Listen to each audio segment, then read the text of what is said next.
Today, we're going to look at Bitcoin mining. Now, Bitcoin mining is one of the most important elements for anyone to understand what the whole idea of cryptocurrency is. I've gone into great detail and I've explained to you what Ethereum is, what Bitcoin is, and what Binance is, and how the whole system works. But the one most important element that you need to understand is what is Bitcoin mining and why is it called Bitcoin mining and how is the Bitcoin mined and how do you make money from Bitcoin.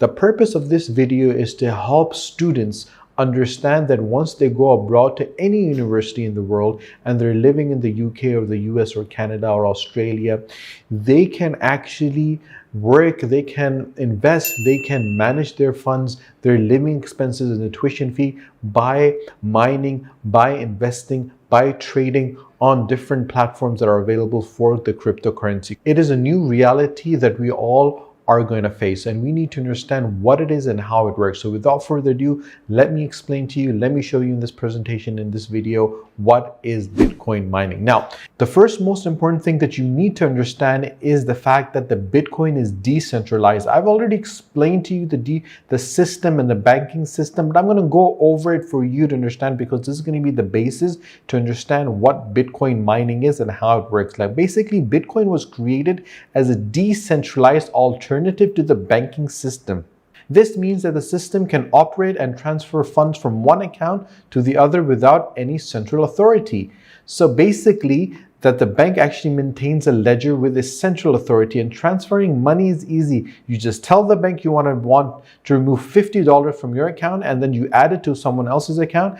In this case, the bank has all the power since the bank is the only one who is allowed to update the ledger that holds the balances of everyone in the system. But how do you create a system that has a decentralized ledger? Now, this is the most important question that came into existence. Now, this is something that you need to understand, which I've already explained to you on how and what Bitcoin is. Now, the bank will always update. The bank is the only one, the central banking authority is the only authority that will update that information that a person A has transferred X amount and sent it to person B. They will subtract it from the person A, they will add it to person B, and they will write it or it will be noted on a ledger which can only be updated, which can only be seen, which can only given access to by the central authority of the bank. Now, we need to create a decentralized system. In the decentralized ledger, how do you give someone the ability to update the ledger without giving them so much power that they will become corrupt or neglect their work? Well, the rules of the Bitcoin system known as the protocol solves this very creative way. We can say that, for example, who wants to be a banker? Meaning, in short, anyone who wants to participate in updating the ledger of the Bitcoin transaction known as the blockchain can do so. What does this mean? This basically means that every single person in a decentralized system will update the ledger, meaning I will update the ledger, you will update the ledger, person A, person B, person C, person D, everyone will be updating the ledger. And when they update the ledger, they will keep a copy of the ledger with them. So basically that transaction, that information is never lost. That ledger, a copy of that ledger will be with every single individual. And that is what a blockchain methodology is. So basically, if you think about a chain, and in a chain you have different blocks, and from one block to the other, the information is being copied, verified, copied, verified, copied, verified, copied, and the chain continues. So basically, the bank might lose your information. The bank might get hacked. So anything can happen to the bank.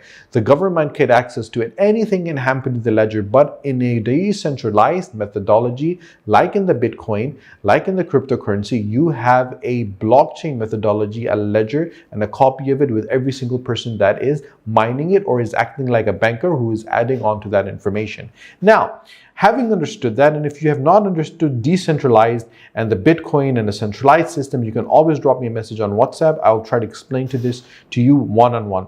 Moving forward, Bitcoin mining. In mining, all you need to do is guess a random number that solves an equation generated by the system. This guessing is all done by your computer. The more powerful of a computer you have, the more guesses you can make per second, thus increasing your chance of winning the game. If you manage to guess right, you're hard-earned Bitcoins to get to write the next page of the Bitcoin transaction on the blockchain. Now, this is something very important. I'm getting a lot of questions and people tend to ask me about what if they do not want to mine on blockchain, what if they want to mine on Ethereum, what if they want to mine on any other coin, for example, Solana or Ripple or Link, any other coin for that matter. If they mine on that, how does that work? Now, I've already given you this example before. I'm going to give it right now so you, the viewer, can actually understand this. You have WhatsApp. I have WhatsApp. If I want to send a message on WhatsApp to anyone in the world, I can send it instantly. If I want to send a picture, if I want to send a video, if I want to send audio, anything I want to send any person in anywhere in the world they are, instantly it will be sent. And in every single second, thousands upon millions upon trillions of messages are being sent across the world. How are all these messages being transferred? How are these messages being sent? Who is processing all this information? Does WhatsApp have a supercomputer? It doesn't have a supercomputer. It's not spending millions and trillions of dollars getting one unit, what big servers are processing. It is outsourcing that information to different individuals that are computing that information, who are called miners. Once they compute that information, once they process that information, once they help WhatsApp, Facebook, Microsoft, Google, big companies, Apple, to process all that information, they are rewarded, and they're rewarded in different coins such as Ethereum, such as Bitcoin, such as Solana, such as Cardano, such as Ripple. They're rewarded in those coins. And then obviously with those coins, they can actually take that money out, they can reinvest it, they can trade on it, whatever they want to do. That is what mining is. But today we're going to look at Bitcoin. So basically this is the methodology for Bitcoin. You solve an equation, and for solving that equation, you're rewarded. Why that equation cannot be solved? That equation is so complex. There are millions of different people working on it. I'll explain that to you later on in this video. Now, the mining process, this is what we need to understand. Once your mining computer comes up with the right guess, for example, your mining program determines which of the currently pending transactions will be grouped together into the next block of transactions. Compiling this block represents your moment of glory, as you have now become the temporary banker of Bitcoin who gets to update the Bitcoin transaction ledger known as the blockchain, which I've explained to you. The block you've created along with your solution is sent to the whole network so other computers can validate it. Each computer that validates your solution updates its copy of the Bitcoin transaction ledger with the transactions you choose to include in the next blockchain. And this continues every single second, every single time you update it, it'll get updated. The stronger your processing unit, the stronger your computer is, the faster you can do this, the more updates you can do, the more Bitcoins you can earn. Now, the guessing game. What is the guessing game? As you can imagine, since mining is based on a form of guessing, it's actually computing, but I'm going to give guessing right now for you guys to understand. For each block, a different miner will guess the number and be granted the right to update the blockchain. Of course, the miners with more computing power will succeed more often, but due to the laws of statistical probability, it is highly unlikely the same miner will do so every time.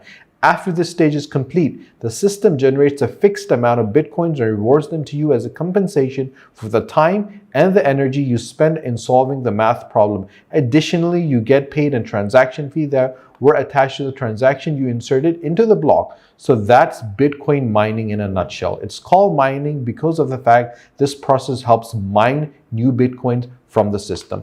I want to explain something very important over here. Back in the day, you had people used to mine coal, used to mine oil, used to harvest, used to mine diamonds, meaning these were the resources that humans were actually mining. Now we're in the information age. In the information age, you mine data, you mine information, you process information, you extract information. After extracting the information, you present that information. Now, basically, that is what in reality that is happening. You use your computer to help other organizations commute, mine, or process the information that they have, which they are unable to do so or are not willing to spend millions and trillions of dollars developing servers that will be able to do that. They outsource it to miners to help them mine or compute that information. Moving forward, Now, if you've not understood the mining process, please drop me a message in YouTube in the comment section below, and I'll try to explain to you again so you get the information, you get the idea of what Bitcoin mining really is. Now, the miner evolution. Basically, when it's all the idea, when it started out back about 20 years ago, you had the simple CPU mining, then you have the GPU mining, then you have the FPGA mining, and then you have the ASIC, the ASIC mining. Now, basically, the CPU mining, when Satoshi, the inventor of Bitcoin, and his friend Hal were some of the few people that were mining Bitcoin back at the time with their personal computers using their CPU, a simple processing unit, or your computer's brain, as you can call it. That was enough back in 2009 to actually mine, because the difficulty and the complexity of mining was not that much. But later on, when you moved on, then you got the GPU. As the Bitcoin started to catch on and people looked for more powerful mining solution, gradually people moved to the GPU. A GPU is basically a graphics processing unit, and this is a special component which is added to computers that can carry out complex calculations. And GPUs were originally actually intended for allowing gamers to run computer games, but of course, due to the intense graphic requirements that is needed in those games, because of their architecture, they actually have become quite popular in the field of cryptography. And around 2011, people have actually started using to mine Bitcoins. And for example, the mining power of one GPU is around 30 CPUs. So basically, if you have one graphic card, and obviously in the graphic cards, you have different graphic cards. A simple graphic card does not suffice, meaning the complexity of the problems that are coming right now. You have graphic cards which are quite expensive, your graphic cards which are quite cheap, your graphic cards which have different memories. So obviously you need to understand what coin you're mining, and according to that, you will actually need to get a graphic card. But one graphic card is actually 30 CPUs. So a person that says to you that they're mining on their computers, they're not telling you the truth, because you cannot actually mine on the CPU anymore, because the complexity of Bitcoin, of any coin for that matter, is so huge that you actually need a special unit to mine that information. Once the GPU actually got sort of outlined due to the Bitcoin being so complex, the FPGA mining came into existence. And this is a piece of hardware that can connect your computer in order to run a set of calculations. And just like the GPU, but it is 3 to 100 times faster. But the only downside is it's really hard to configure, and it takes a lot of electricity. And that is the main point I want to mention over here. You need to understand that if you're mining, you would need to invest quite heavily in the infrastructure for mining. The electricity is going to cost you a lot, and all of that put together, it might be cheaper for you to just buy Bitcoins rather than actually invest and get money out and reinvest and go through all of that. So you really need to balance and find what is best that works for you. If you need guidance, if you need help in this regard, you can always drop me a message on WhatsApp. You can message me in the comment section below on YouTube or on Facebook. I will try to help you, guide you, and give you the best advice possible to actually select the type of mining that you want to do. The fourth most important thing, this is the main thing, the ASIC mining, which is a 2013 breed of miners. This was introduced and stands for Application Specific Integrated Circuit. And this is a piece of hardware that was solely made for mining Bitcoins. And obviously, unlike the GPU, the CPU, the FPGAs, they couldn't be used for anything else. The main thing was that these are for mining, but they take a huge amount of electricity to run, and they're very difficult to come by, and they're very difficult to keep maintenance off. So you have to keep that in mind. It's not easy. Everyone is not made for mining. For you to do mining or get into Bitcoin or mining of any sort, you need to have a lot of technical information. You have to have a lot of technical knowledge. You need to understand how to make this frame, how to make the rig, how to make the whole system, and how it's supposed to run. But moving forward, if you have any questions, do let me know in this regard. Now, there's something called the mining pool, and this is something I want you guys to understand, that miners are actually grouped together in form of a pool, meaning a group of people combine their computing power so it's more efficient. And if the pool manage to win the competition, the reward is spread out between the pool members depending on how much mining power each of them has contributed. This way, even small miners can join the mining game and have a chance of earning Bitcoin, even though they get only a part of the reward. There are dozens of large pools that compete for a chance to mine Bitcoins and update their ledger. Now, you need to understand that one computer, one miner, one ASIC, one GPU doesn't cut it. meaning that the complexity of the algorithms, of the addresses, of the ledgers, of the information, either it be WhatsApp or Facebook or Microsoft or Google or anyone for that matter, information has become so complex that you need a lot of people to actually work on that. An example would be that if you have one worker making a house, it will take him more than a year to do it. But if you have 2,000 people making the same house, they might do it in a day. The same concept works over here. If you're solving a problem and one person's at it and it doesn't have that much power, he's going to take a long time at it. But if you have so many people in a pool and you all work together, you'll be able to solve that problem. Whoever contributes the more power, the more resources, they will be actually paid according to that. If you have any questions to understand mining pool, do let me know. Now, the last thing I want to explain to you is the mining profitability. And this is something that you need to understand, that there is a lot of variables that come to existence: the hash rate, the power consumption, the mining difficulty, the setup cost, the currency rate, meaning you have to keep all of these things in mind before you actually think of mining Bitcoins or mining any other coin for that matter. This is something which is very dedicated and you need to have a lot of technical knowledge. If you are thinking of starting a rig, if you are thinking of starting mining, if you need any guidance or help in this regard, you can always send me a WhatsApp message. My WhatsApp number is in the description about the channel. Go to About Us and get my number from there and you can drop me a message. I will guide you. I will help you. I will help you select the right graphic cards that you need to mine the right coin that you want, and I'll explain to you the whole system, how it works. I want to make sure that every student, either in Pakistan or in Saudi Arabia or in the UK or Australia or Canada or the US, anywhere in the world, has that opportunity to make the right choice and something that they can help them pay up their tuition, can help them pay up their living expenses, and can help them pay their day-to-day transactions.